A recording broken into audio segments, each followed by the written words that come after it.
Hello friends, welcome to TKN channel. இன்றைக்கி simple and டேஸ்டியான தேங்காய் சட்னி செய்யலாம், பார்க்கலாமா? முதலில் மிக்சியில் 1/4 முடி தேங்காய், ஒரு துண்டு இஞ்சி, ஒரு பச்சை மிளகாய், ஒரு பல்லு பூண்டு, ஒரு 2.5 ஸ்பூன் இல்லை 3 ஸ்பூன் பொட்டுக்கடலை, உப்பு சேர்த்து நன்றாக அரைத்து கொள்ளுங்க.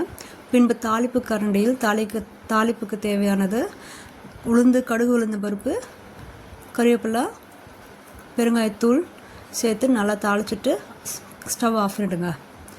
பிறகு இந்த அரைத்த தேங்காய் சட்னியில் அந்த தாளிப்பை ஊற்றுங்க. இந்த தாளிப்பு வந்து ஆறின பிறகு தான் நீங்கள் ஊற்றணும். ஏன்னா அப்படியே ஃபஸ்ட்டு அடுப்பில் வைக்கும்போது உடனே நீங்கள் அந்த தாளிப்பை ஊற்றிட்டிங்கன்னா அந்த தேங்காய் சட்னி டேஸ்ட்டு டிஃப்ரெண்ட்டாக இருக்கும், நல்லா இருக்காது.